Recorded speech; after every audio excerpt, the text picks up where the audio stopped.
پس آپ صبر کیجئے اس پر جو وہ کہتے ہیں، یعنی آپ کے مخالفین، اور سورج کے طلوع اور غروب ہونے سے قبل اپنے رب کی حمد کے ساتھ تسبیح کیجئے، اور رات کے اوقات میں اور سجدوں کے بعد بھی اس کی تسبیح کیجئے، یعنی نماز کے بعد بھی اللہ تعالی کی تسبیح بیان کیجئے۔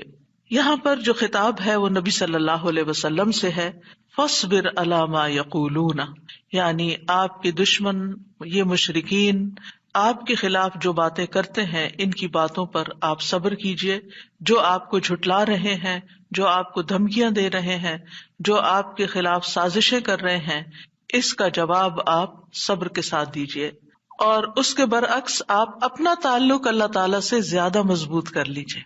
یعنی کتنی خوبصورت تعلیم ہے ہمارے دین کی کہ جب لوگ مخالفت کریں تو بجائے اس کے کہ ان سے الجھنا شروع کر دیں اور ان کی باتوں کا جواب دینے لگیں اور خود کو ڈیفینڈ کرنا شروع کر دیں، کرنے کا کام کیا ہے کہ ہم اللہ کی طرف توجہ کریں، رغبت کریں، دعا کریں، اللہ کی تسبیح بیان کریں، اس کی حمد بیان کریں۔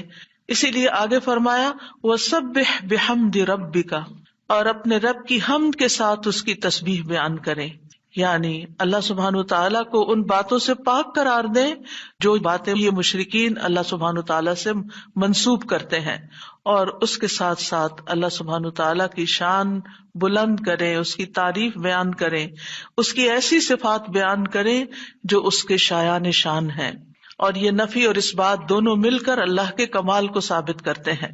اور یہاں تسبیح سے مراد یا تو ظاہری تسبیح ہے یعنی اللہ تعالیٰ کی پاکی بیان کرنا، یا پھر اس سے مراد نماز ہے، یعنی جب لوگوں کی باتیں تکلیف دیں تو آپ اللہ سے نماز کے ذریعے مدد مانگیں، فاستعینوا بالصبر والصلاۃ۔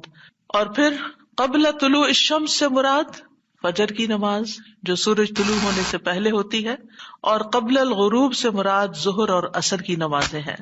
وَمِنَ اللَّيْلِ فَسَبِّحْهُ، اس سے مراد رات کی نماز یعنی عشاء اور تہجد کی نماز ہے، اور مغرب بھی رات کا ہی ایک حصہ ہو جاتا ہے کیونکہ سورج غروب ہو چکا ہوتا ہے۔ یعنی ان تمام احوال میں اللہ تعالیٰ کی تسبیح بیان کریں، اور تسبیح سے مراد یعنی سورج کے طلوع ہونے اور غروب ہونے سے پہلے جو تسبیحات ہمیں بتائی گئی ہیں وہ پڑھیں، اور اگر اس سے مراد نماز ہے تو پھر اس سے مراد نماز میں اللہ کا ذکر، اور اس کے علاوہ وَأَدْبَارَ السُّجُودِ، اور سجدوں کے بعد بھی۔ ایک معنی اس کا یہ ہے کہ نماز کے بعد کی تسبیحات کا اہتمام کیا جائے۔ بہت سے لوگوں کو دیکھا گیا وہ نماز پڑھتے بس اٹھ جاتے ہیں، تسبیح نہیں کرتے، جبکہ یہاں اللہ سبحانہ وتعالیٰ خاص طور پر حکم دے رہے ہیں کہ نماز کے بعد تسبیح بیٹھ کر کرنی چاہیے، یہ نماز کے بعد کا ذکر ہے۔ مجاہد ابن عباس سے روایت کرتے ہیں کہ اللہ تعالیٰ نے آپ صلی اللہ علیہ وسلم کو تمام نمازوں کے بعد تسبیح پڑھنے کا حکم دیا ہے، اور وہ اس آیت کی تشریح کر رہے تھے وہ ادبار السجود کی۔ مجاہد کہتے ہیں اس سے مراد فرض نماز کے بعد تسبیح کرنا ہے۔ تو یہ نوٹ کر لیجئے کہ ساری نماز مکمل کرنے کے بعد نہیں بلکہ فرض نماز پڑھنے کے بعد تسبیح کریں۔ دوسرا معنی اس کا کیا کیا گیا ہے کہ فرض نماز کے بعد نفل نماز بھی پڑھیں، کیونکہ صبح عربی میں نفل نماز کے لیے بھی آتا ہے، یعنی فرض نماز کے بعد نفلی نماز بھی ادا کریں۔ اور تیسرا معنی اس کا کیا گیا ہے کہ مغرب کی نماز کے بعد 2 رکعت بھی پڑھیں، یعنی ان کو بھی تسبیح کا نام دیا گیا ہے۔ اسی طرح سورۃ الطور میں اللہ تعالیٰ فرماتے ہیں وَاصْبِرْ لِحُكْمِ رَبِّكَ فَإِنَّكَ بِأَعْيُنِنَا وَسَبِّحْ بِحَمْدِ رَبِّكَ حِينَ تَقُومُ وَمِنَ اللَّيْلِ فَسَبِّحْهُ وَإِدْبَارَ النُّجُومِ۔ اور آپ اپنے رب کے حکم کے آنے تک صبر کیجئے، پس بے شک آپ ہماری نگاہوں کے سامنے ہیں، اور جس وقت آپ کھڑے ہوتے ہیں آپ اپنے رب کی حمد کے ساتھ تسبیح کیجئے، اور رات کو بھی اور ستاروں کے پلٹنے کے بعد بھی اس کی تسبیح کیجئے۔ یہاں بھی نبی صلی اللہ علیہ وسلم کو صبر کا حکم دیا گیا ہے کہ آپ اپنے رب کا حکم آنے تک صبر کرتے رہیں۔ فَإِنَّكَ بِأَعْيُنِنَا، آپ ہماری نگاہوں کے سامنے ہیں، آپ ہماری توجہ میں ہیں، ہماری نظروں میں ہیں، ہمارے علم میں ہیں، آپ ہماری حفاظت میں ہیں۔ یعنی عربی کے محاورے کے مطابق کوئی نگاہوں میں ہو کا مطلب یہ کہ ہم اس کی نگرانی کر رہے ہیں، حفاظت کر رہے ہیں، جسے موسیٰ علیہ السلام کے بارے میں اللہ تعالیٰ نے فرمایا وَلِتُصْنَعَ عَلَىٰ عَيْنِي، تاکہ آپ کی پرورش میری آنکھوں کے سامنے کی جائے، یعنی میری حفاظت اور حراست کے ساتھ. اور وَسَبِّحْ بِحَمْدِ رَبِّكَ حِينَ تَقُومُ، اس کا معنی ہے کہ جب آپ مجلس سے اٹھیں تو تسبیح کریں، جب نیند سے اٹھیں تو تسبیح کریں، جب نماز کے لیے اٹھیں تو تسبیح کریں، اور نماز میں بھی تسبیح کریں.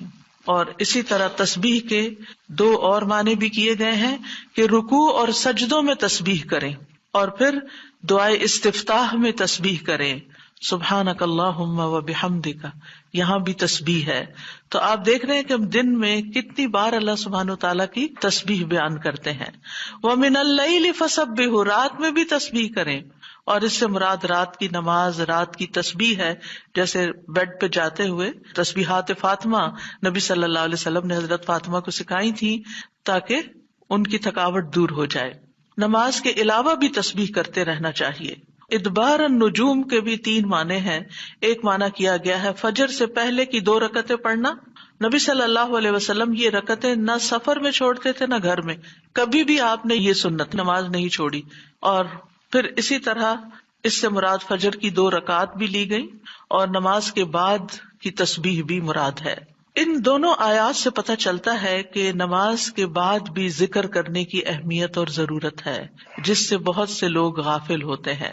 قرآن مجید میں اللہ تعالیٰ فرماتے ہیں فَإِذَا قَضَيْتُمُ الصَّلَاةَ فَاذْكُرُوا اللَّهَ قِيَامًا وَقُعُودًا وَعَلَى جُنُوبِكُمْ، پھر جب تم نماز پوری کر چکو تو اللہ کو کھڑے، بیٹھے اور اپنے پہلوؤں پر لیٹے ہوئے یاد کرو. یعنی بعض اوقات ایسا ہوتا ہے کہ آپ نماز پڑھ لیتے ہیں اور پھر سمجھتے ہیں کہ ہم اللہ کے ذکر سے فارغ ہو گئے اور اب ہم دنیا کے کام میں لگ جائیں.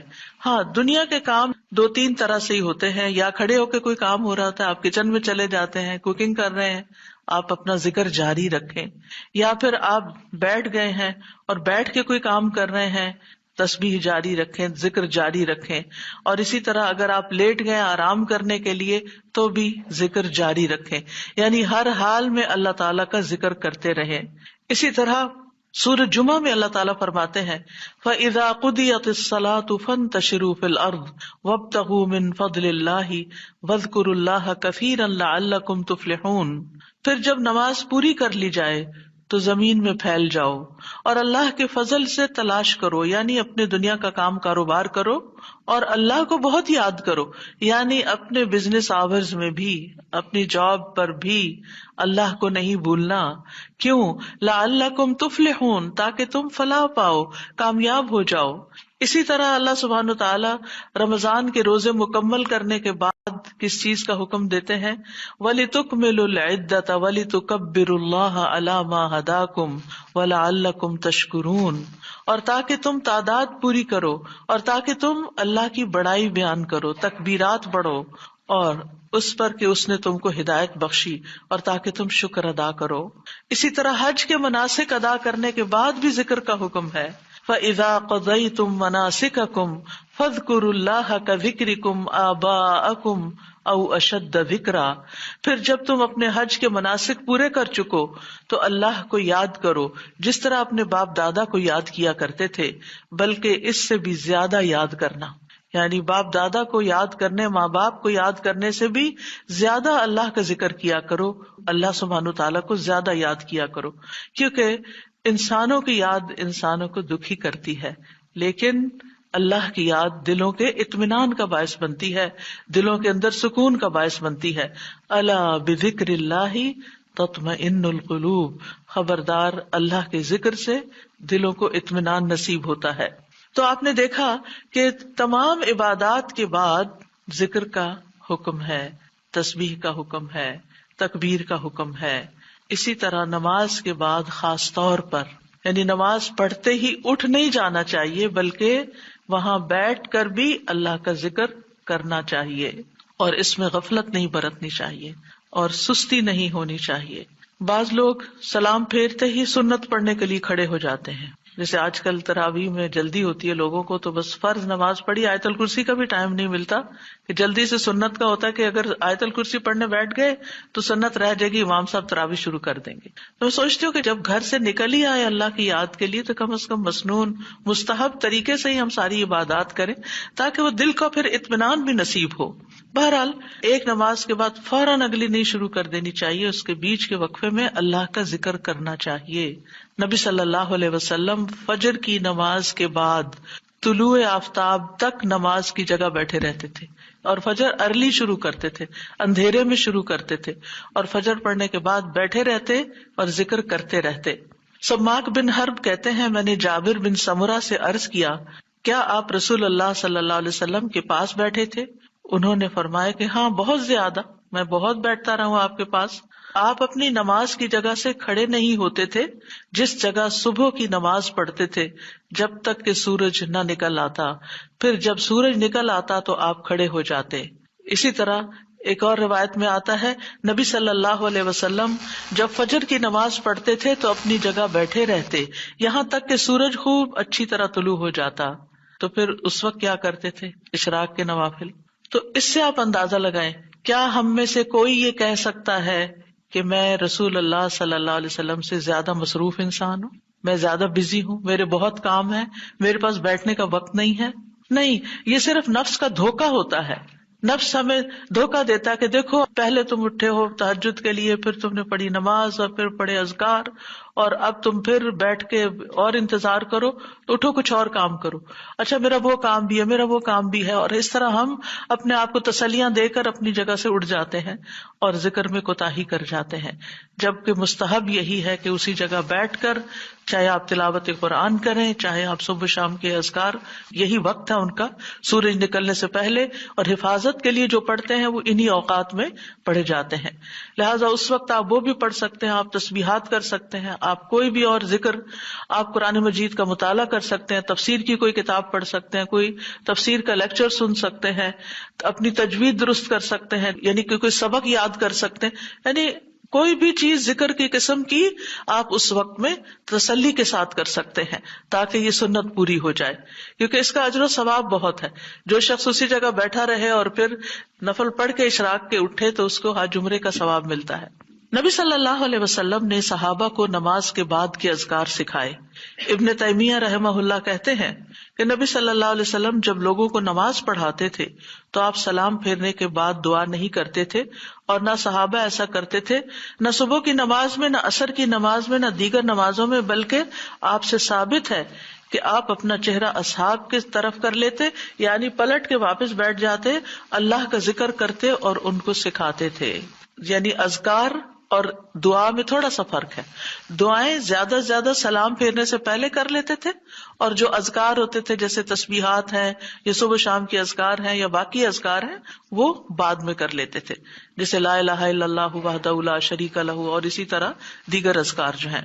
اور سلام پھیرنے کے بعد اللہ کا ذکر کرنا یعنی زیادہ مستحب ہے. اگرچہ دعا بھی کر سکتے ہیں، یعنی منع نہیں ہے.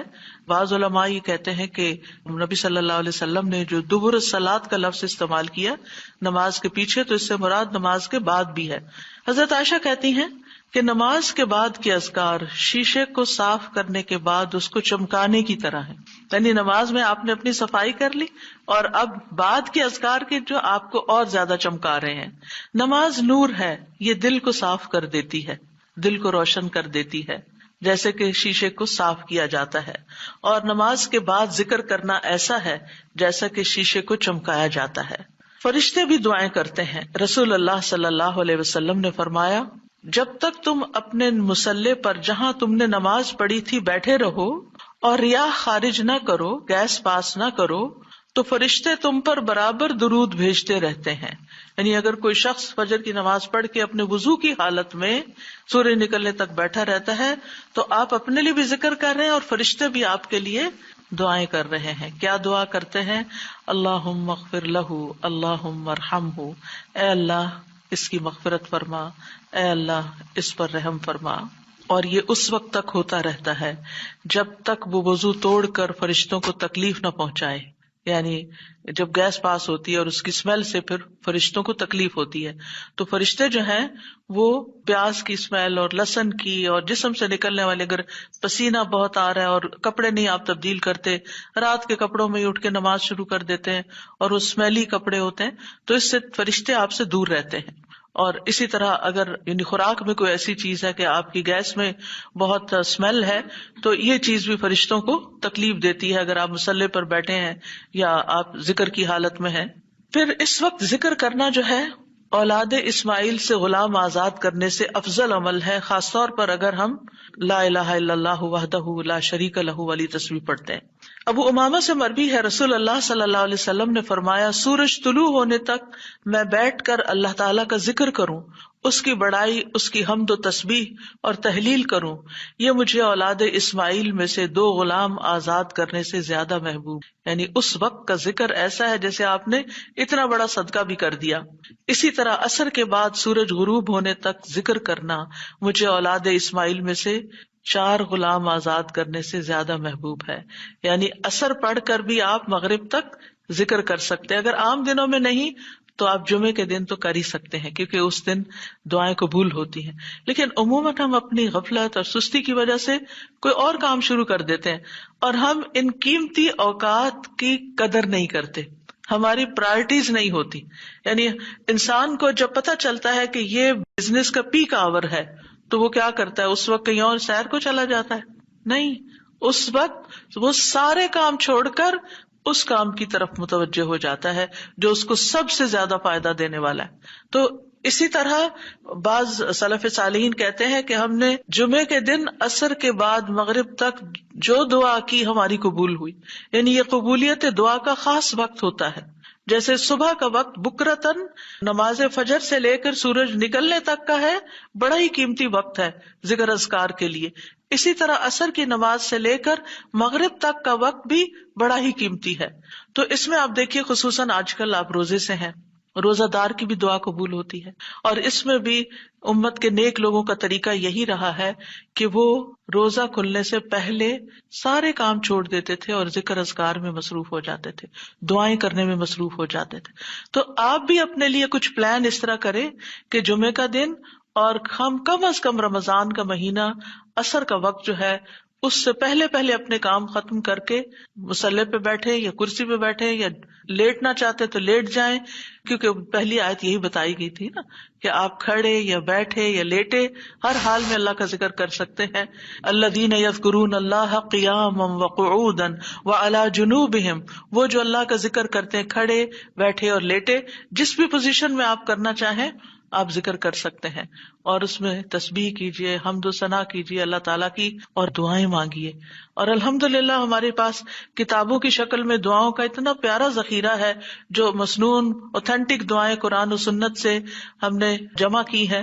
اگر زبانی یاد ہے تو بہت ہی اچھا کہ دل لگا کے زبانی پڑھے، اور اگر زبانی یاد نہیں تو ان کو کھول لیجیے اور پڑھنا شروع کر دیجیے. اور صرف پڑھتے نہ جائیں، اس وقت کوئی قرات کا وقت نہیں ہے، یہ مانگنے کا وقت ہے. دیکھ دیکھ کر اس طرح پڑھیں دعا کو جیسے آپ مانگ رہے ہیں اللہ تعالیٰ سے.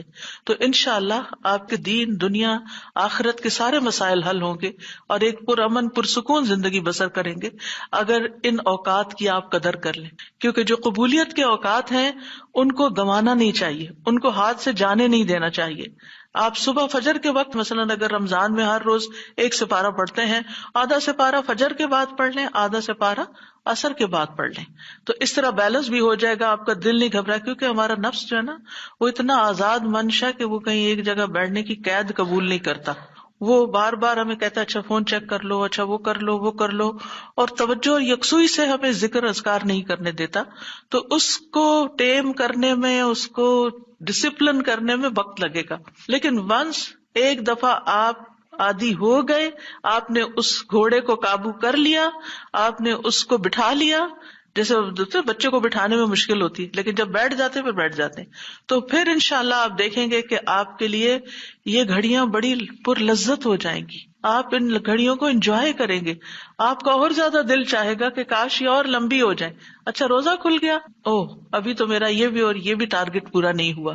پھر اسی طرح یہ ہے کہ رسول اللہ صلی اللہ علیہ وسلم نے فرمایا، جو شخص فجر کی نماز جماعت کے ساتھ پڑھنے کے بعد بیٹھ کر اللہ کا ذکر کرتا رہے یہاں تک کہ سورج نکل آئے، پھر 2 رکعتیں پڑھے، اس کے لیے 1 حج اور عمرے کا ثواب ہے۔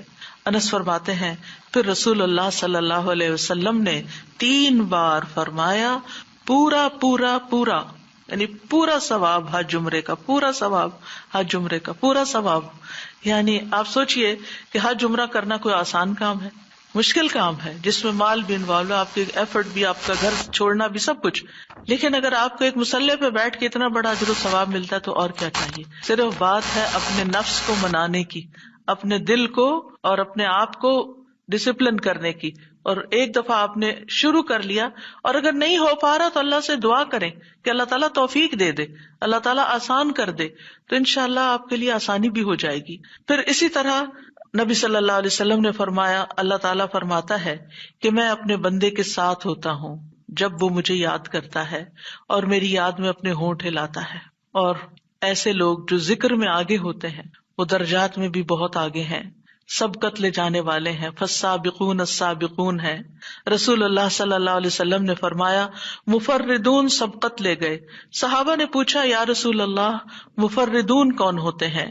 آپ صلی اللہ علیہ وسلم نے فرمایا، جو اللہ کے ذکر میں مشغول رہتے ہیں، یعنی ہر وقت ان کا دھیان اپنے رب کی طرف ہوتا ہے، کیونکہ ذکر میں دل میں بھی یاد ذکر کہلاتا ہے، زبان سے کچھ بولنا بھی ذکر ہے، اور اس کے علاوہ قرآن کی تلاوت، نماز، یہ ساری ذکر کی قسمیں ہیں۔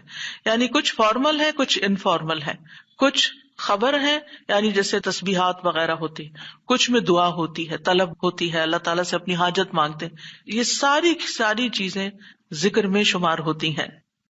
اب آ جاتے ہیں ہم نماز کے بعد کے اذکار کے متعلق، اور یہ اذکار بھی آپ کو اس کتاب میں ملیں گے، نماز کے اذکار، یعنی نماز کے اندر کے ذکر بھی اور نماز کے بعد کے بھی۔ نماز کا سلام پھیرتے ہی نماز ختم ہو جاتی ہے، اس کے بعد سب سے پہلے کہنا چاہیے اللہ اکبر 1 بار، اور تھوڑا سا بلند آواز سے، جس سے پتہ چلے کہ نماز پڑھ لی ہے۔ اللہ اکبر۔ ابن عباس کہتے ہیں، میں نبی صلی اللہ علیہ وسلم کی نماز کے مکمل ہونے کو تکبیر کی وجہ سے سمجھ جاتا تھا۔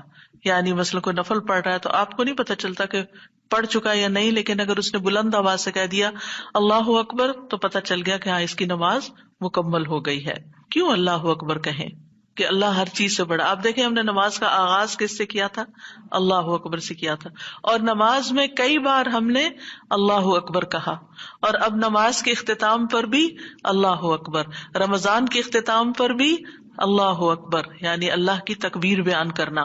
اللہ سبحانہ وتعالیٰ قرآن مجید میں فرماتے ہیں، اتل ما اوحی الیک من الکتاب واقم الصلاۃ ان الصلاۃ تنہی عن الفحشاء والمنکر ولذکر اللہ اکبر واللہ یعلم ما تصنعون۔ کتاب میں سے جو آپ کی طرف وحی کیا گیا ہے اس کی تلاوت کیجیے اور نماز قائم کیجیے، بے شک نماز بے حیائی اور برائی سے روکتی ہے، اور یقیناً اللہ کا ذکر تو سب سے بڑی چیز ہے، اور اللہ کو معلوم ہے جو کچھ تم کرتے ہو۔ تو اللہ کا ذکر سب سے بڑی چیز، اور اس ذکر میں اللہ کو سب سے بڑا قرار دینا سب سے بڑی چیز۔ اور نبی صلی اللہ علیہ وسلم اور پھر صحابہ کا طریقہ بھی یہی تھا کہ آپ فرض نمازوں کے بعد ذکر کرتے اور آوازیں بلند کرتے، یعنی نماز کے بعد کا ذکر جو ہے اس میں آواز اونچی ہوتی ہے۔ ابن عباس اس بات سے معلوم کر لیتے کہ لوگوں نے سلام پھیر لیا ہے کیونکہ وہ ان کے ذکر کی آواز سنتے تھے۔ یعنی مطلب یہ ہے کہ نماز کے بعد اللہ اکبر بھی اونچی آواز میں، استغفر اللہ استغفر اللہ استغفر اللہ یہ بھی ذرا اونچی آواز میں، یعنی ایک ہوتا ہے سری ذکر یعنی دل ہی دل میں پکارنا، اور ایک ہوتا ہے جہری جس میں یہ ذکر جو نماز کے بعد ہوتا ہے اس کو تھوڑا اونچی آواز میں کرنا چاہیے، اور جس طرح وتر ختم ہونے کے بعد سبحان الملک القدوس سبحان الملک القدوس سبحان الملک القدوس ذرا اونچی آواز میں کہنا چاہیے۔ تو نبی صلی اللہ علیہ وسلم اس ذکر کو ہمیشہ اونچی آواز میں کرتے تھے، ٹھیک ہے؟ یعنی آپ کی اقتداء، آپ کی پیروی ہر معاملے میں یہ عبادت کے درجات کو بڑھا دیتی ہے۔ اور اس میں ہم یہ بھی دیکھتے ہیں کہ صحابہ کرام جو تھے وہ نبی صلی اللہ علیہ وسلم کی صرف سنت کو نہیں سیرت کو بھی آگے بیان کرتے تھے کہ آپ نے کوئی کام کیا اور کس طریقے سے کیا، مثلا ذکر کیا اور کس طرح کیا، بلند آواز سے کیا یا آہستہ آواز سے کیا، بیٹھ کر کیا یا کھڑے ہو کر کیا. اور پھر آپ دیکھیے کہ نماز کے بعد اذکار جو ہیں وہ زیادہ پسندیدہ ہیں، یعنی دعاؤں کی نسبت زیادہ اذکار. ٹھیک ہے. اور پھر اسی طرح آپ دیکھیے کہ دوسرا ذکر جو آپ کریں گے وہ ہے استغفر اللہ 3 بار. استغفر اللہ استغفر اللہ. ثوبان کہتے ہیں رسول اللہ صلی اللہ علیہ وسلم جب اپنی نماز سے فارغ ہوتے تھے تو 3 مرتبہ استغفار فرماتے تھے، 3 بار استغفار کرتے. ولید کہتے ہیں میں نے اوزائی سے پوچھا آپ استغفار کس طرح فرمایا کرتے تھے؟ تو انہوں نے کہا آپ فرماتے تھے استغفر اللہ استغفر اللہ. اب نماز پڑھ لی ہے، استغفر اللہ کیوں؟ اس لیے کہ ہم تو نماز کا حق بھی ادا نہیں کرتے. ہمارا دھیان کہاں سے کہاں چلا جاتا ہے، ہم کئی دفعہ بھول جاتے ہیں، ہمیں سجدہ سہو کرنا تک یاد نہیں رہتا، ہمیں کچھ پتہ نہیں ہوتا ہم نے کون سی سورت پڑھی، کیا تلاوت کی. ہو سکتا ہے تلاوت میں کوئی غلطی کر دیں، ہو سکتا ہے کہ تسبیح کی جگہ کچھ اور پڑھ دیں بھول چوک کے. تو ہم نماز کے اندر بھی بہت کچھ غلط کرتے رہتے ہیں جانے انجانے. اور خاص طور پر جن لوگوں نے اپنی نماز کے پروننسیشن کی اصلاح نہیں کی وہ تو کچھ سے کچھ پڑھتے رہتے ہیں بعض اوقات. یعنی پروننسیشن صحیح نہ ہونا جو ہے وہ الفاظ کے مطلب کو ہی بدل دیتا ہے. اس لیے پہلی پرائرٹی میں کوئی ایسا ٹیچر ڈھونڈیے کہ جو آپ کی نماز سن کے اس کا پروننسیشن آپ کو ٹھیک کر دے. بہرحال نماز کے بعد استغفر اللہ استغفر اللہ. اور ایک اور چیز، نماز پڑھنے کے بعد انسان کو ایک فیلنگ ہوتی ہے کہ میں نے کچھ کیا ہے، لیکن جب انسان استغفر اللہ کہتا ہے تو اس میں عاجزی کا اظہار ہوتا ہے کہ اللہ تیرا حق ادا نہیں کیا، مجھے ابھی بھی گناہوں کی بخشش کی ضرورت ہے. اور آپ دیکھیے کہ یہ الفاظ نبی صلی اللہ علیہ وسلم ادا کرتے تھے جن کے اگلے پچھلے سارے گناہ معاف کر دیے گئے تھے. تو جو شخص نماز کے بعد استغفار پڑھتا ہے وہ اپنی نمازوں پر کبھی فخر غرور تکبر نہیں کر سکتا کہ میں بڑا نمازی ہوں، میں بڑا پرہیزگار ہوں، میں بڑا عبادت گزار ہوں. نہیں، وہ یہ دیکھے گا کہ میں نے حق ادا نہیں کیا، میرے سے جو کمی کوتاہی ہوئی ہے اللہ تعالیٰ اس کو معاف کر دے. جو چیز مکمل طور پر ادا کرنی چاہیے تھی اس کو اس طرح نہیں ادا کیا، کچھ نہ کچھ کوتاہی واقع ہو گئی، تو اس بخشش کے طلب کرنے سے اللہ تعالیٰ کوتاہی سے درگزر فرما دے گا انشاءاللہ. اور ویسے بھی استغفار کرنے سے نقص یا کمی کوتاہی جو ہے اس کا ازالہ ہوتا ہے ہماری عام روزمرہ زندگی میں بھی. تیسرا ذکر، اب آپ دیکھ رہے ہیں یہ ذکر ہے، اللہ اکبر بھی ذکر ہے، استغفر اللہ بھی ذکر ہے، اور تیسرا یہ بھی ذکر ہے اللہم انت السلام ومنک السلام تبارکت ذی الجلال والاکرام. اے اللہ تو سراپا سلامتی ہے اور تجھی سے سلامتی حاصل ہوتی ہے، تو بڑی برکتوں والا ہے اے جلال و اکرام والے. یعنی استغفار کے بعد پھر فوراً بعد اللہ تعالیٰ کی تعریف اور یہ ذکر. السلام جو ہے یہ اللہ تعالیٰ کے ناموں میں سے ایک نام ہے جس کا مطلب یہ ہے کہ اللہ تعالیٰ ہر طرح کی آفات سے، عیبوں سے، ہر طرح کے نقص سے سلامت ہے. کوئی چیز اس کو نقصان نہیں دے سکتی، نہ لوگوں کی باتیں جو اللہ تعالیٰ کے خلاف کرتے ہیں، یا لوگوں کے گمان، یا لوگوں کی نافرمانیاں اور گناہ اور عبادت نہ کرنا، اللہ کا حکم نہ ماننا، اللہ تعالیٰ کو کوئی چیز نقصان نہیں دیتی. وہ سلامت ہے، اس کو کسی کی ضرورت ہی نہیں ہے. یہ جو کچھ ہم کرتے ہیں، ذکر ہو عبادت ہو، یہ اپنے ہی فائدے کے لیے کرتے ہیں، اللہ تعالیٰ پر کچھ احسان نہیں ہے. تو ہم یہ کہتے ہیں اللہم انت السلام کہ اللہ تعالیٰ آپ سراسر سلامتی ہیں اور آپ کا ہر فعل جو ہے وہ ظلم سے سلامت ہے، پاک ہے، ہر شر سے پاک ہے. آپ کی تقدیر، آپ کے فیصلے، ہر چیز سلامتی پر مبنی ہے. ومنک السلام، سلامتی تیری ہی طرف سے آتی ہے، یعنی تو ہی سلامتی دیتا ہے یا تو ہی سلامتی کو روک لیتا ہے. سلامتی کا مالک بھی تو ہی ہے، تو سلامت رکھے تو ہم سلامت ہیں. تو یہ تعلق اللہ تعالیٰ سے انسان اپنا ظاہر کرتا ہے کہ انسان اپنے رب کے بارے میں کیا سمجھتا ہے. تبارکتا، تبارکتا کا لفظ برکت سے ہے جس کا مطلب ہوتا ہے کثرت سے کسی چیز کا بڑھنا اور قائم رہنا، یعنی تیری خیرات و برکات بہت زیادہ ہیں. ذل جلال والاکرام، اے عزت اور جلال والے. جلال کا مطلب ہے عظمت، بڑائی، اور اکرام کا مطلب ہے احسان.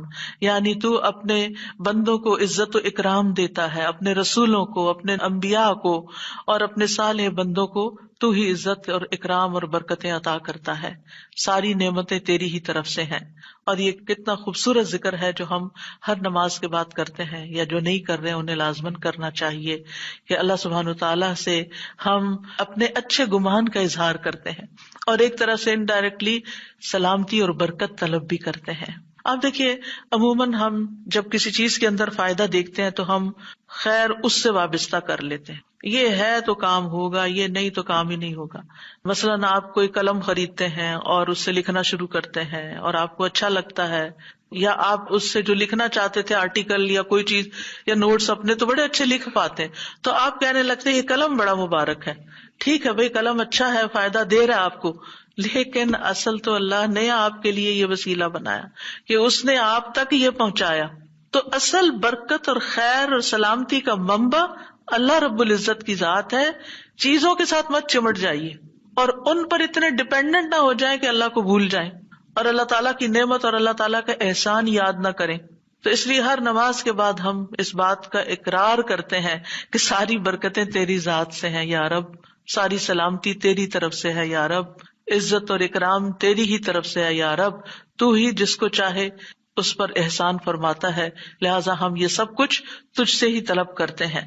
پھر آپ دیکھیے چوتھا ذکر ہے لا الہ الا اللہ وحدہ لا شریک لہ لہ الملک ولہ الحمد وہو علی کل شیء قدیر. یہ بھی آپ 3 بار پڑھ سکتے ہیں، یہ بھی ذکر ہے، یعنی 3 مرتبہ اللہ تعالیٰ کی توحید کا اقرار. مغیرہ بن شعبہ جو وحی کے کاتب تھے ان سے مروی ہے کہ معاویہ رضی اللہ عنہ نے مغیرہ کو لکھا کہ کوئی حدیث جو آپ نے رسول اللہ صلی اللہ علیہ وسلم سے سنی ہو وہ مجھے لکھ کر بھیجیں. راوی کہتے ہیں کہ مغیرہ رضی اللہ عنہ نے انہیں لکھا کہ میں نے آپ صلی اللہ علیہ وسلم سے سنا ہے آپ اپنی نماز سے فارغ ہونے کے بعد 3 مرتبہ یہ پڑھا کرتے تھے لا الہ الا اللہ وحدہ لا شریک لہ لہ الملک ولہ الحمد وہو علی کل شیء قدیر. سب سے پہلے توحید کا اقرار کہ اللہ ایک ہے، وہی الہ ہے، وہی خالق ہے، مالک ہے، رب ہے، معبود ہے. پھر اس بات کا انکار کہ کوئی اس کا شریک ہو، لا شریک لہ. اور پھر لہ الملک، بادشاہت بھی اسی کی ہے، معبود بھی وہی ہے، بادشاہ بھی وہی ہے، اور ایسا بادشاہ ہے ولہ الحمد کہ اس کی تعریف ہے. دنیا کے بادشاہوں کا حشر ہوتا دیکھا ہے آپ نے، ان کے ساتھ کیا کیا جاتا ہے، لیکن اللہ سبحانہ تعالیٰ کی بادشاہت پر کوئی آنچ نہیں آتی، کوئی اس کو ہلا نہیں سکتا، کوئی اس کو نقصان نہیں دے سکتا، کوئی اس پر باتیں نہیں بنا سکتا، کوئی اس کا نقص نہیں نکال سکتا کہ اللہ تعالیٰ نے آسمان میں یہ کیا چیز بنا دی، زمین میں کیا بنا دی. نہیں، وَلَهُ الْحَمْدُ، اسی کی ہے تعریف. یعنی ایسا بادشاہ کہ جو قابل تعریف ہے، اور ایسا بادشاہ کہ وَهُوَ عَلَى كُلِّ شَيْءٍ قَدِيرٌ. دنیا کے بادشاہ انتہائی بس لاچار ہوتے ہیں، ان کے ہاتھ میں کچھ نہیں ہوتا، وہ انسانوں کے محتاج ہوتے ہیں، انسانوں کی خدمت کے، انسانوں کی مدد کے، انسانوں کے مال کے محتاج ہوتے ہیں. یہ بادشاہت کیا بادشاہت ہے جس کی ساری ڈیپینڈنسی لوگوں کے اوپر ہے.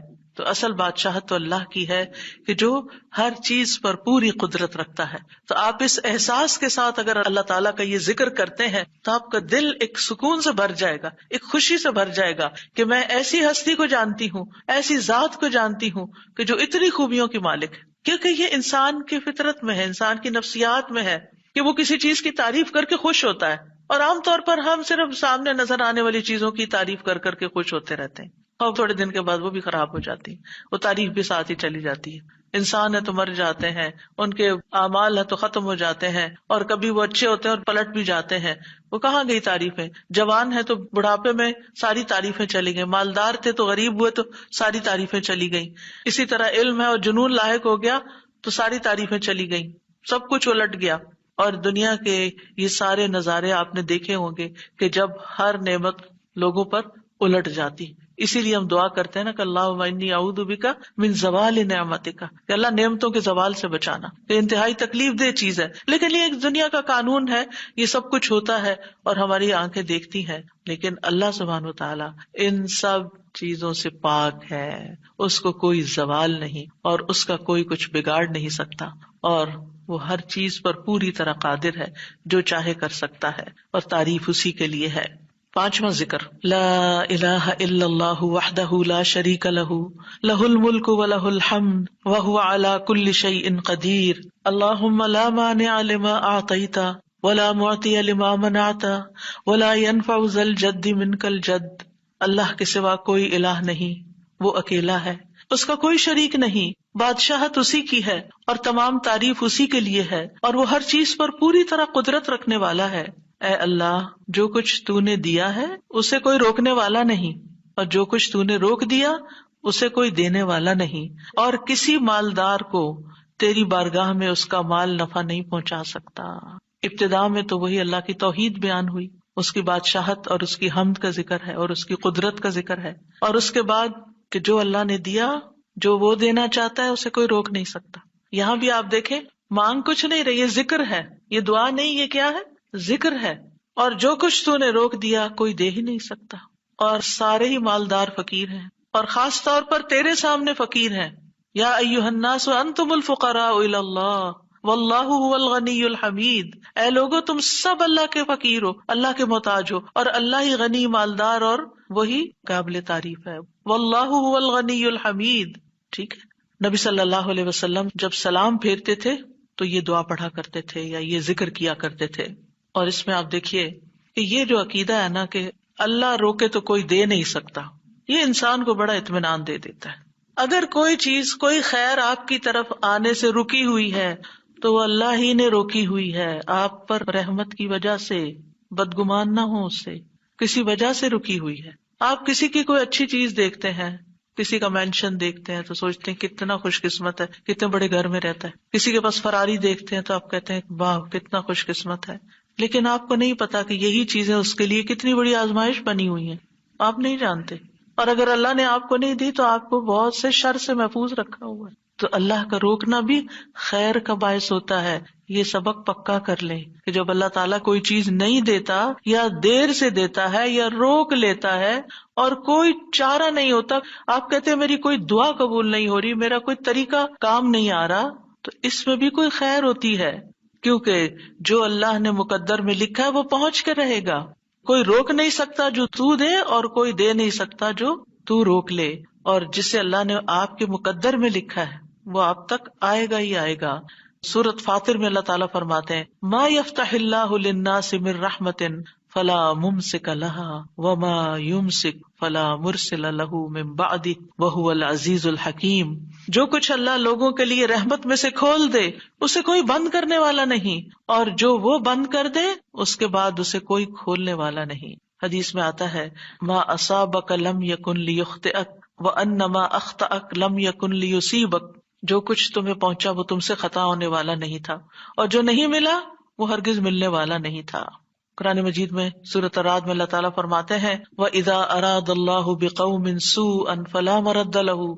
جب اللہ کسی قوم کے ساتھ برائی کا ارادہ کر لیتا ہے تو اس کو کوئی پھیرنے والا نہیں، کوئی سپر پاور اس ملک کی مدد نہیں کر سکتی اگر اللہ نے اس کے لیے جنگ کا فتنہ یا کسی اور طرح کی کوئی آزمائش لکھی ہے. یہ اللہ کے فیصلے ہوتے ہیں، یا اللہ نے کسی قوم کو تباہ کرنے کا فیصلہ کر لیا ہو تو کوئی اس کو روک نہیں سکتا. لہٰذا ہمیں اللہ پر ہی بھروسہ کرنا چاہیے اور ہر حال میں ایسی پریشان کن باتوں پر اللہ تعالیٰ ہی کی طرف رجوع کر لینا چاہیے. یاد رکھیے اگر کوئی چیز نہیں ملی تو اللہ تعالیٰ کو الزام مت دیں، اللہ تعالیٰ سے ناراض نہیں ہو، اللہ تعالیٰ سے بدظن نہیں ہو.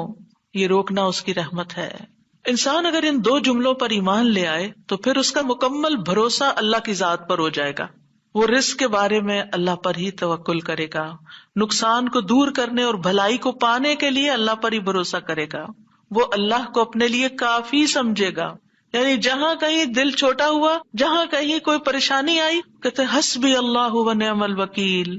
اللہ کار ساز یعنی کام بنانے والا اللہ ہی میرے لیے کافی ہے، وہ میرا کام بنائے گا، وہ میری مشکل آسان کرے گا.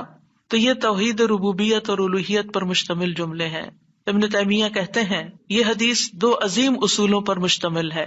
نمبر 1 توحید ربوبیت، اور وہ ہے جسے اللہ دینا چاہے اسے کوئی روک نہیں سکتا، اور جسے وہ روک دے اسے کوئی نہیں دے سکتا. بس بندہ اللہ ہی پر توکل کرتا ہے اور اسی سے مانگتا رہتا ہے، کیونکہ دینا جو اس نے ہے.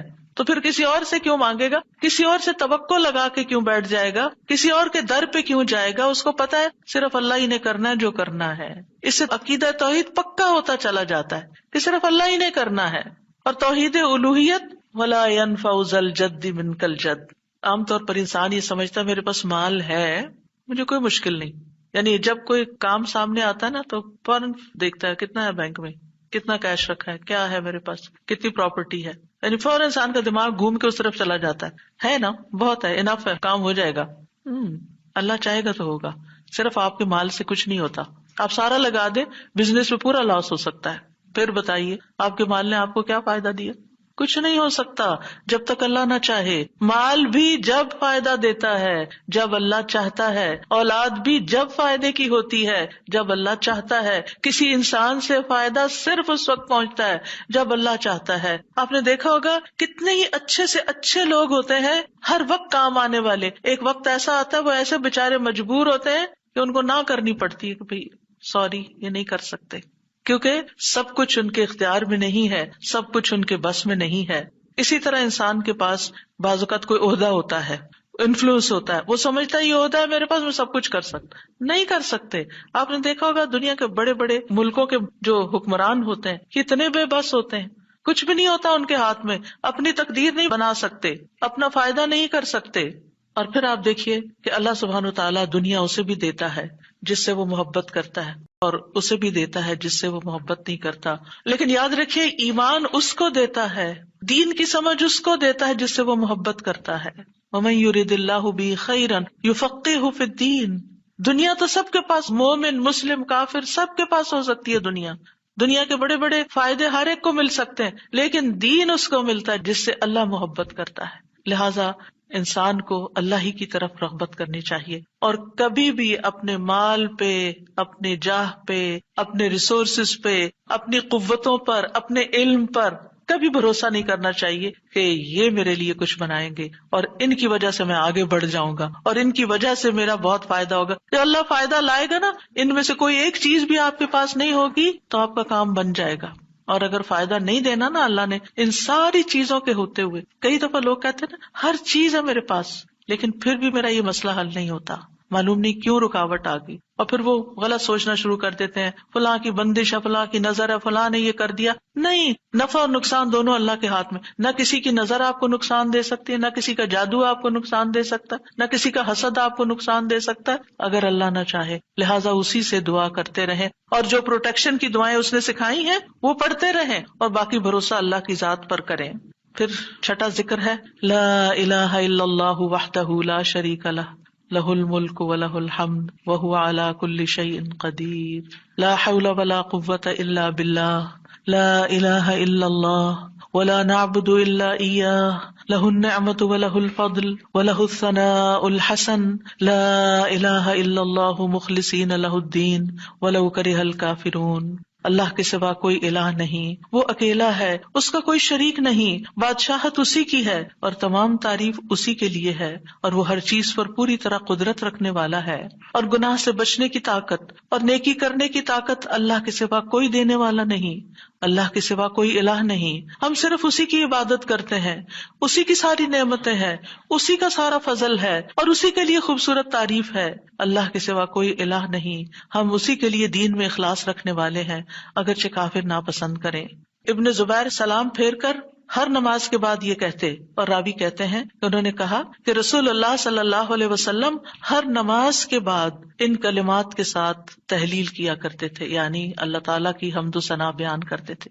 یہ بھی کیا ہے نماز کے بعد کا ذکر، اور اس میں آپ دیکھیے لا الہ الا اللہ وحدہ کے علاوہ لا حول ولا قوت الا باللہ، لا حول ولا قوت الا باللہ، کہ کوئی پھیرنے کی قوت یعنی کسی برائی کو، نقصان کو دور کرنے کی، اور اسی طرح کوئی فائدہ حاصل کرنے کی قوت اللہ ہی کے پاس ہے، کسی گناہ سے دور ہونے اور کسی نیکی کے کرنے کی ہمت طاقت اللہ ہی کے پاس ہے۔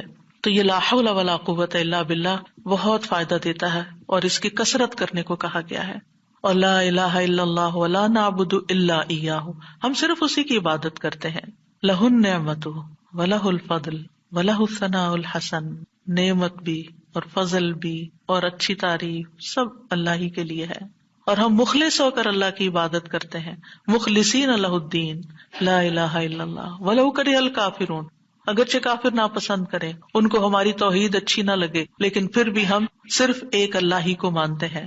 ساتویں چیز ہے تسبیحات، سبحان اللہ 33 بار، الحمدللہ 33 بار اور اللہ اکبر 33 بار، اور 34ویں بار لا الہ الا اللہ وحدہ لا شریک لہ لہ الملک ولہ الحمد وہو علی کل شیء قدیر۔ ہر نماز کے بعد ان تسبیحات کو پڑھنے کی فضیلت کیا ہے؟ ابو ہریرہ کہتے ہیں رسول اللہ صلی اللہ علیہ وسلم نے فرمایا، جس آدمی نے ہر نماز کے بعد 33 مرتبہ سبحان اللہ، 33 مرتبہ الحمدللہ اور 33 مرتبہ اللہ اکبر کہا تو یہ 99 کلمات ہو گئے، اور 100 کا عدد پورے کرنے کے لیے لا الہ الا اللہ وحدہ لا شریک لہ یہ ذکر کر لیا تو اس کے سارے گناہ معاف کر دیے جائیں گے، چاہے وہ سمندر کی جھاگ کے برابر ہوں۔ یعنی 100 کا عدد پورا کرنے کے لیے کیا پڑھنا ہے؟ لا الہ الا اللہ وحدہ لا شریک لہ لہ الملک ولہ الحمد وہو علی کل شیء قدیر۔ رسول اللہ صلی اللہ علیہ وسلم نے فرمایا ہر نماز کے بعد کچھ ایسے اذکار ہیں جن کو پڑھنے والا یا جن کو کرنے والا کبھی محروم نہیں ہوتا، جن میں سے سبحان اللہ 33 بار، الحمدللہ 33 بار اور 34 بار اللہ اکبر۔ یعنی اگر لا الہ الا اللہ پورا نہیں پڑھ سکتے تو اللہ اکبر کو 34 بار کر کے 100 کی گنتی پوری کر لیں۔ پھر اسی طرح رسول اللہ صلی اللہ علیہ وسلم کے پاس کچھ فقیر صحابہ حاضر ہوئے، کہا کہ امیر لوگ بلند درجات اور ہمیشہ رہنے والی جنت حاصل کر چکے، حالانکہ جس طرح ہم نماز پڑھتے ہیں وہ بھی پڑھتے ہیں، جیسے ہم روزے رکھتے ہیں وہ بھی رکھتے ہیں، لیکن مال و دولت کی وجہ سے انہیں ہم پر فضیلت حاصل ہے۔ اس کی وجہ یہ کہ وہ حج کرتے ہیں، عمرہ کرتے ہیں، جہاد کرتے ہیں، صدقے دیتے ہیں، اور ہم محتاجی کی وجہ سے یہ کام نہیں کر سکتے۔ آپ نے فرمایا کیا میں تمہیں ایک ایسا عمل نہ بتا دوں اگر تم اس کی پابندی کرو گے تو جو لوگ تم سے آگے بڑھ چکے ہیں تم انہیں پالو گے اور تمہارے مرتبے تک کوئی نہیں پہنچ سکتا، اور تم اپنے سامنے موجود لوگوں میں سب سے بہتر ہو جاؤ گے سوائے ان کے جو یہی عمل شروع کر دیں۔ ہر نماز کے بعد 33 بار سبحان اللہ، 33 بار الحمدللہ، 33 بار اللہ اکبر، اور پھر 34ویں بار تو وہ ذکر آپ کو بتا ہی دیا گیا۔ اور اگر آپ 33 بار نہ پڑھ سکیں تو 10 بار سبحان اللہ، 10 بار الحمدللہ اور 10 بار اللہ اکبر پڑھ لیا کریں۔ یعنی اگر جلدی ہے تو پھر 10 بار بھی پڑھ سکتے ہیں۔ نبی صلی اللہ علیہ وسلم نے فرمایا 2 عمل ایسے ہیں اگر کوئی مسلمان بندہ ان کی پابندی کر لے تو جنت میں داخل ہوگا، اور وہ بہت آسان ہے مگر ان پر عمل کرنے والے بڑے کم ہیں۔ وہ کیا ہیں؟ ہر نماز کے بعد 10 بار سبحان اللہ، 10 بار الحمدللہ، 10 بار اللہ اکبر۔ فرمایا زبان کی ادائیگی کے اعتبار سے تو 150 بار ہے، یعنی 5 نمازوں میں 10 بار، اور ترازو میں 1500 ہوں گے۔ اور جب سونے لگے تو 34 بار اللہ اکبر، 33 بار الحمدللہ اور 33 بار سبحان اللہ کہے۔ زبانی طور پر تو یہ 100 ہے مگر میزان میں یہ تسبیحات 1000 ہوں گی۔ اور وہ کہتے ہیں یقیناً میں نے رسول اللہ صلی اللہ علیہ وسلم کو دیکھا، آپ انہیں اپنے ہاتھ سے شمار کرتے تھے، اور پھر کہتے ہیں دائیں ہاتھ سے، تو کرنے کا طریقہ کیا ہے؟ 3 دفعہ اوپر کو جائیے سبحان اللہ سبحان اللہ سبحان اللہ، اور 3 دفعہ نیچے کو آ جائیے سبحان اللہ سبحان اللہ سبحان اللہ۔ ایک انگلی پہ 6 بار ہو گیا، تو آپ کی 5 انگلیاں، تو 5 کو 6 دفعہ ضرب دیں تو کیا ہوتا ہے؟ 30، اور 3 دفعہ اور پڑھ لیں، اور اگر 34 ہے تو ایک اور پڑھ لیں۔ تو اس طرح ایک ہی ہاتھ پر، دائیں ہاتھ پر یہ تسبیحات آسانی سے پڑھی جا سکتی ہیں، کیونکہ ہاتھ سے تسبیح کرنا زیادہ پسندیدہ ہے۔ حضرت عبداللہ بن عمر کہتے ہیں میں نے رسول اللہ صلی اللہ علیہ وسلم کو دیکھا، آپ داہنے ہاتھ کی انگلیوں پر تسبیح کو شمار کرتے تھے، اور آپ نے صحابیات کو حکم دیا تھا کہ وہ اللہ کی تکبیر، تقدیس، تحلیل کی پابندی اختیار کریں اور اپنی انگلیوں پر شمار کریں، کیونکہ ان سے سوال ہوگا اور یہ بلوائی جائیں گی، قیامت کے دن ہاتھ بولیں گے، تو اگر ان پہ تسبیح آپ پڑھتے ہیں تو یہ بول کے بتائیں گے ہم تو اللہ کا ذکر کرتے رہے۔ 8ویں چیز ہے آیت الکرسی۔ اللہ لا الہ الا هو الحی القیوم لا تأخذہ سنۃ ولا نوم لہ ما فی السماوات وما فی الارض من ذا الذی یشفع عنده الا بإذنہ یعلم ما بین ایدیہم وما خلفہم ولا یحیطون بشیء من علمہ الا بما شاء وسع کرسیہ السماوات والارض ولا یؤودہ حفظہما وہو العلی العظیم۔ پورا اللہ کا تعارف ہے۔ اللہ وہ ہے کہ اس کے سوا کوئی معبود نہیں، وہ زندہ ہے، ہر چیز کو قائم رکھنے والا ہے، نہ اسے کچھ اونگ پکڑتی ہے اور نہ کوئی نیند، اسی کا ہے جو کچھ آسمانوں میں ہے اور جو کچھ زمین میں ہے۔ کون ہے جو اس کے پاس اس کی اجازت کے بغیر سفارش کرے؟ وہ جانتا ہے جو کچھ ان کے سامنے اور جو کچھ ان کے پیچھے ہے، اور وہ اس کے علم میں سے کسی چیز کا احاطہ نہیں کر سکتے مگر جتنا وہ چاہے۔ اس کی کرسی آسمانوں اور زمین کو سمائے ہوئے ہے، اور اسے ان دونوں کی حفاظت یعنی آسمان اور زمین کی حفاظت تھکاتی نہیں، اور وہی سب سے بلند، سب سے بڑا ہے۔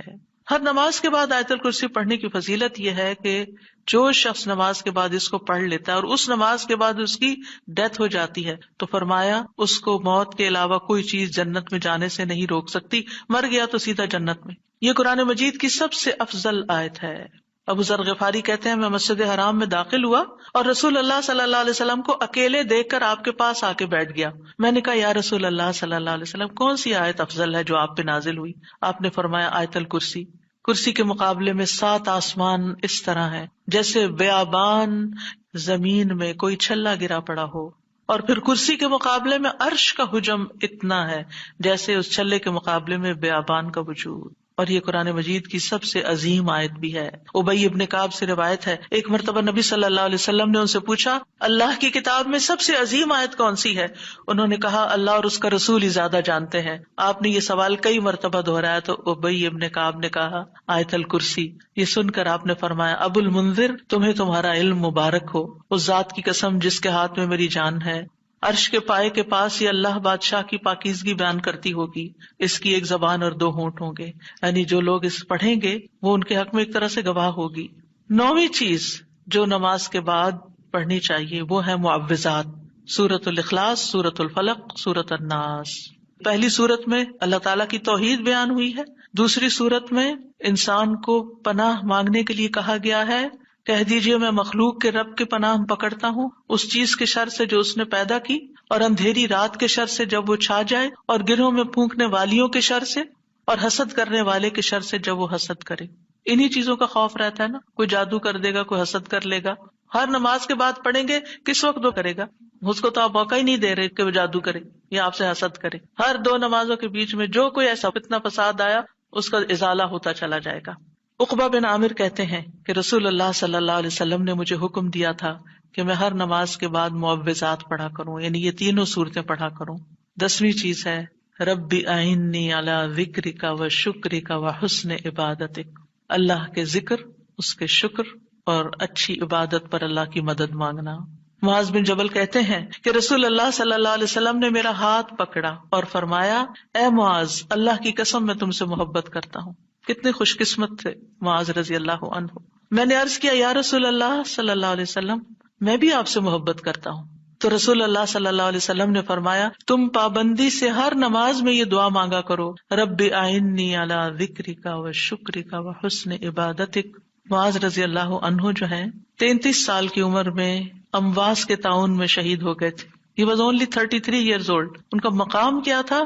آپ کی بشارت کے مطابق وہ جنت میں علماء کے قائد ہوں گے، یعنی علماء امت کے جو عالم ہیں ان کو جنت کی طرف لیڈ کر رہے ہوں گے۔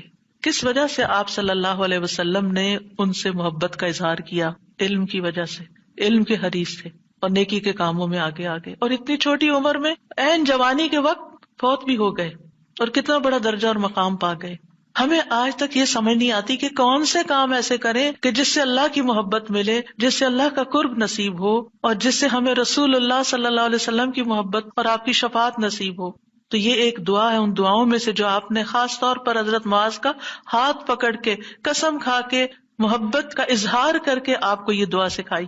چند لفظ ہیں، کیا ہمارے لیے یہ پڑھنا بھی مشکل ہے؟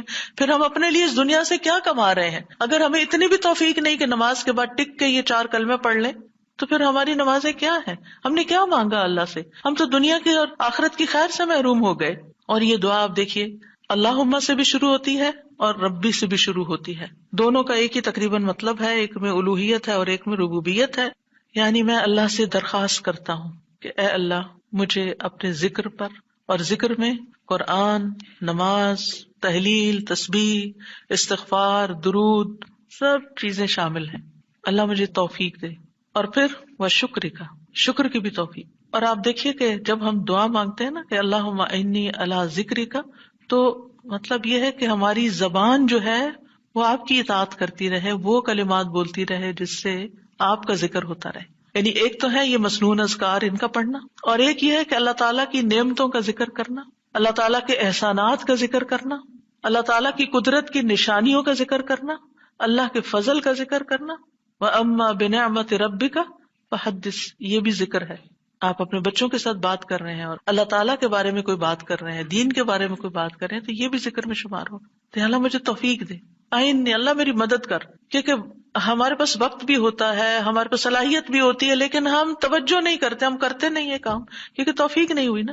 تو ہر نماز کے بعد، چونکہ فرض کے بعد دعا قبول ہوتی ہے، تو یہ دعا مانگنے کو کہا گیا. اور بعض کہتے ہیں اس کو سلام پھیرنے سے پہلے بھی پڑھ سکتے ہیں، جیسے ربی جعلنی پڑھتے ہیں. یا اور کل جو میں نے آپ کو دعائیں بتائی تھی آخر میں نماز کے اختتام پر سلام سے پہلے، وہ سب مسنون اذکار تھے. لیکن علماء نے اس کے علاوہ جیسے رب اجعلنی مقیم الصلاۃ، یہ نبی صلی اللہ علیہ وسلم نے نہیں سکھائی ہمیں کہ نماز کے بعد ضروری یہی پڑھی جائے. لیکن علماء نے کہا کہ جیسے اللہ کی حمد و ثنا ہوتی ہے تشہد میں، پھر اس کے بعد درود شریف ہے، اور پھر اس میں والدین اور اولاد دونوں کے لیے دعا ہے، تو یہ پڑھ لیں. اس کے علاوہ جو چاہے قرآنی اور مسنون دعا یہاں بیٹھ کے پڑھیں، کیونکہ نماز کے اندر دعا مانگنا نماز کے بعد کی دعا سے افضل ہے.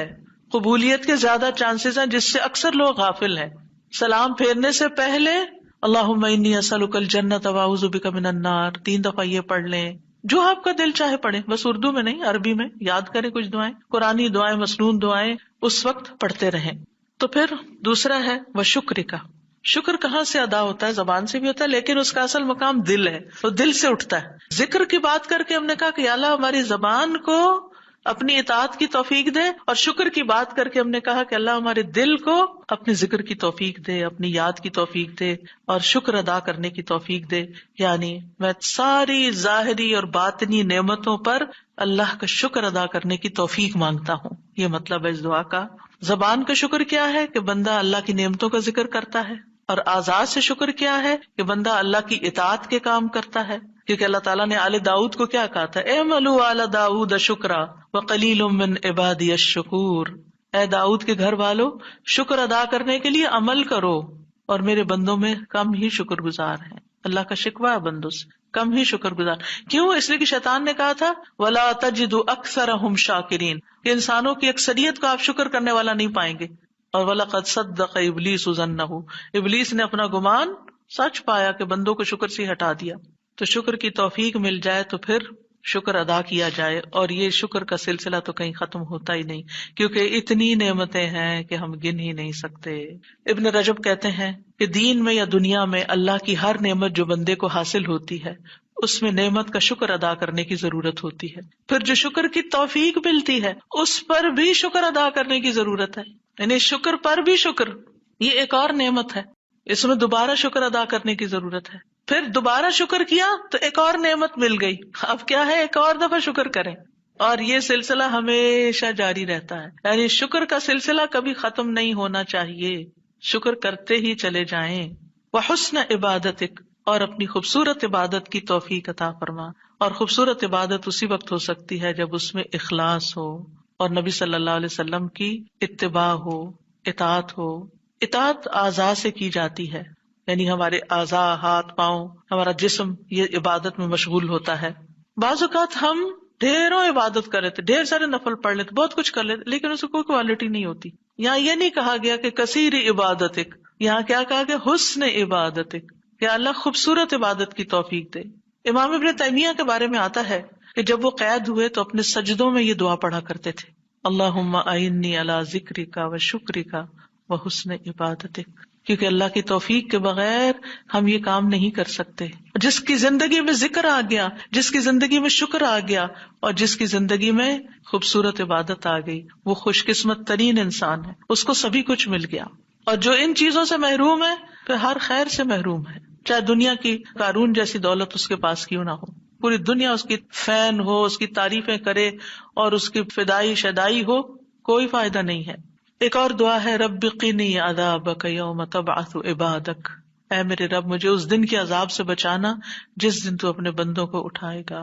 3 بار یہ دعا، اے اللہ ہمیں اس دن کے عذاب سے بچانا جس دن تو اپنے بندوں کو اٹھائے گا. 1 دفعہ بھی پڑھی جا سکتی، 3 دفعہ کی شرط نہیں ہے. برا بن عازب کہتے ہیں جب ہم رسول اللہ صلی اللہ علیہ وسلم کے پیچھے نماز پڑھتے تھے تو ہم آپ کی دائیں طرف کھڑے ہونے کو پسند کرتے تھے تاکہ آپ ہماری طرف رخ کر کے متوجہ ہوں. برا کہتے ہیں میں نے آپ کو فرماتے ہوئے سنا، یعنی آپ پلٹ رہے تھے اور کہہ رہے تھے رب قنی عذابک یوم تبعث عبادک. یہ رات کو سوتے ہوئے بھی پڑھا کریں اور نمازوں کے بعد بھی کہ اللہ اس دن کے عذاب سے بچا لینا جس دن تو بندوں کو دوبارہ پیدا کرے گا. 13 اللہم اغفر لی ما قدمت وما اخرت وما اسررت وما اعلنت وما اسرفت وما انت اعلم به منی انت المقدم وانت المؤخر لا الہ الا انت. اے اللہ میرے وہ گناہ بخش دے جو میں پہلے کر چکا، جو میں نے بعد میں کیے، اور جو چھپے ہوئے کیے اور جو ظاہر میں کیے، اور جو میں حد سے بڑھا رہا اور وہ جن سے تو مجھ سے زیادہ باخبر ہے. تو ہی نیکی اور خیر میں آگے کرنے والا اور پیچھے کرنے والا ہے، تیرے سوا کوئی معبود نہیں. نبی صلی اللہ علیہ وسلم سلام پھیرنے کے بعد یہ دعا پڑھا کرتے تھے، یعنی اس دعا کے بارے میں ثابت ہے کہ سلام کے بعد پڑھا کرتے تھے. اللہم اغفر لی ما قدمت. بات یہ ہے کہ جو نیک لوگوں کی نیکیاں ہوتی ہیں وہ مقربین کے گناہ شمار ہوتے ہیں، یعنی ان کا اسٹینڈرڈ اور ہائی ہوتا ہے نا، ان کی کوالٹی اور اچھی ہوتی ہے. تو اس لیے نبی صلی اللہ علیہ وسلم کے گناہ کوئی نہیں تھے کہ جس کے لیے آپ بخشش مانگتے تھے. ایک تو ہمیں سکھانے کے لیے، اور دوسرا یہ ہے کہ نیکیوں میں سے جو کم درجے کی نیکیاں ہوں ان پر بھی. وما اخرت، اور جو عبادت مجھ سے تاخیر ہوئی، کوتاہی ہوئی، جو میں نے لیٹ کی، جس کا حق ادا نہیں کیا. وما اسررت، اور جو میں نے چھپایا، جو میرے دل میں وسوسے اور خیالات آئے. بعض اوقات نماز کے اندر وسوسے آنا شروع ہو جاتے ہیں تو یا اللہ تو اس کو بھی معاف کر دے. وما اعلنت، اور جو میں نے ظاہراً کیے، یعنی وہ اقوال افعال جو سب کے سامنے، لوگوں کے سامنے کوئی بری مثال پیش کی. یعنی یہ نبی صلی اللہ علیہ وسلم کے نہیں، یہ ہمارے لیے ہے کہ ہم بعض اوقات ایسی بات کر جاتے ہیں، ایسا کام کر جاتے ہیں جو دوسروں کو پٹ آف کر دیتا ہے نیکی کے کاموں سے، یا ان کو دین سے ہٹا دیتا ہے، یا اور اسی طرح کی غلطیاں ہم کرتے ہیں. اور پھر آپ دیکھیے کہ نبی صلی اللہ علیہ وسلم کی ہمبلنس بھی اس سے پتہ چلتی ہے کہ کتنے آپ ہمبل تھے، کہ سارا کچھ کر کے، بہترین عبادت کر کے پھر بخشش بھی مانگ رہے ہیں. اور پھر آپ دیکھیے کہ وما اسرفت، ہر معاملے میں ہم حد سے پار ہو جاتے ہیں، خوشی میں، غم میں، بے صبری میں، ہر چیز میں. تو اس کی بھی دعا ہے یہ کہ اللہ جہاں بھی میں حد لمٹ کراس کر رہا ہوں، اللہ مجھے وہ کراس کی بھی لمٹ کے آگے جو غلط کام کیا ہے مجھ سے تو وہ بھی معاف کر دے. اور وما انت عالم بہ منی، اور جو تو مجھ سے زیادہ جانتا ہے. یعنی خاص کے بعد عام کا بھی ذکر ہے، یعنی میں نے تو مانگ لیا جو مجھے سمجھ آتی تھی، اب اس کے علاوہ بھی جو کچھ ہے اس کو بھی آپ معاف کر دیجیے. اور پھر انت المقدم و انت المؤخر. دوسرے روایت میں انت المقدم والمؤخر بھی آتا ہے، جس کو تو چاہتا ہے آگے بڑھا دیتا ہے نیکی میں، جس کو تو چاہتا ہے پیچھے کر دیتا ہے. یعنی یہ نہ سوچیے کہ آج میں اگر نیکیوں میں آگے ہوں تو ہمیشہ ایسے ہی رہوں گی، ہمیشہ ڈرتے رہا کریں، پیچھے بھی ہو سکتے ہیں. تو یا اللہ تو مجھے آگے ہی رکھنا، مراد یہ ہے. اور اگر نبی صلی اللہ علیہ وسلم کے بارے میں ہے تو آپ کی نبوت سب سے آخر میں تھی، وہ ایک پازیٹیو سینس میں ہے، انت المقدم و انت المؤخر. اور پھر اسی طرح یہ ہے کہ قیامت کے دن سب سے پہلے آپ اٹھائے جائیں گے، حالانکہ دنیا میں آپ کی نبوت سب سے آخر میں تھی. تو یہ اللہ تعالیٰ کا فیصلہ ہوتا ہے، جس چیز پر وہ چاہتا ہے اپنے بندوں کو اتارتا ہے، جس کو چاہتا ہے آگے بڑھاتا ہے، جس کو چاہتا ہے عزت دیتا ہے، جس کو چاہتا ہے ذلت دیتا ہے. اور بندوں کے ایک دوسرے پر درجات ہیں. نمبر 14 سبحانک اللہم و بحمدک استغفرک و اتوب الیک. یہ مجلس کے اختتام پر بھی اور نماز کی دعاؤں کے اختتام پر بھی پاک ہے تو اے اللہ، تیری ہی حمد ہے، میں تجھ سے بخشش مانگتا ہوں، تیری ہی طرف میں رجوع کرتا ہوں. یہ اچھے عمل پر مہر لگانے والے کلمات ہیں. حضرت عائشہ سے روایت ہے کہ رسول اللہ صلی اللہ علیہ وسلم جب کسی مجلس میں بیٹھتے یا نماز پڑھتے یا کچھ کلمات پڑھتے، حضرت عائشہ نے ان کے بارے میں پوچھا تو آپ نے فرمایا اگر کسی شخص نے اس مجلس میں اچھی باتیں کی ہوں گی تو یہ کلمات قیامت تک ان باتوں کے لیے مہر بن جائیں گے، اور اگر اس نے اس مجلس میں کوئی فضول بات کی ہے تو یہ اس کے لیے کفارہ بن جائیں گے. اور اس کے دیگر روایات بھی ہیں، یعنی دیگر طرق بھی ہیں اس دعا کے. اور پھر ایک اور دعا، رب اغفر لی وتب علی انک انت التواب الغفور. اے اللہ تو مجھے بخش دے اور میری توبہ قبول کر، بے شک تو بہت توبہ قبول کرنے والا، بہت بخشش فرمانے والا ہے. فجر اور مغرب کی نماز کے بعد کا خاص ذکر لا الہ الا اللہ وحدہ لا شریک لہ لہ الملک ولہ الحمد یحیی ویمیت وہو علی کل شیء قدیر.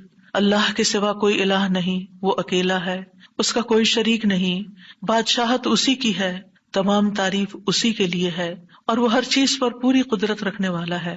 اور سلام کے بعد تشہد کی حالت میں اگر آپ بیٹھے بیٹھے یہ ذکر کرتے ہیں، یعنی مصلی سے اٹھنے سے پہلے یہ ذکر کرتے ہیں، تو نبی صلی اللہ علیہ وسلم نے فرمایا جس نے نماز مغرب اور صبح کی نماز کے بعد اتحیات میں اٹھنے سے پہلے اپنی ٹانگ کو دوہرا کیے ہوئے، یعنی جس پوزیشن میں آپ بیٹھے اسی پوزیشن میں بیٹھے بیٹھے 10 بار یہ ذکر کیا، اللہ تعالیٰ اس کے لیے 10 نیکیاں لکھ لیتا ہے، 10 گناہ اس سے دور کر دیتا ہے، 10 درجے اس کے بلند کر دیتا ہے، اس کے لیے ہر بری چیز سے حفاظت، شیطان مردود سے پناہ دینے والے یہ کلمات ہوتے ہیں۔ کوئی گناہ سوائے شرک کے اس کو نہیں پہنچتا، اور یہ اس روز عمل میں سب لوگوں سے افضل ہوتا ہے۔ یعنی صبح کے وقت اگر کوئی یہ پڑھ کے اٹھتا ہے مصلی سے تو یہ سب لوگوں سے افضل ہوتا ہے، سوائے اس شخص کے جس نے اس کے برابر یا اس سے زیادہ ان کلمات کو پڑھا ہو۔ اور ایک اور روایت میں ہے جو یہ 10 مرتبہ مغرب کے بعد پڑھے گا، اللہ اس کی حفاظت کے لیے اسلحہ بردار فرشتے بھیجے گا جو اس کی صبح تک شیطان سے حفاظت کریں گے۔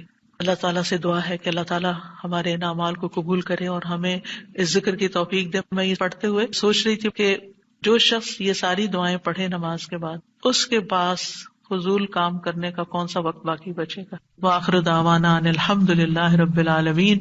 سبحانک اللہم وبحمدک، اشہد ان لا الہ الا انت، استغفرک واتوب الیک۔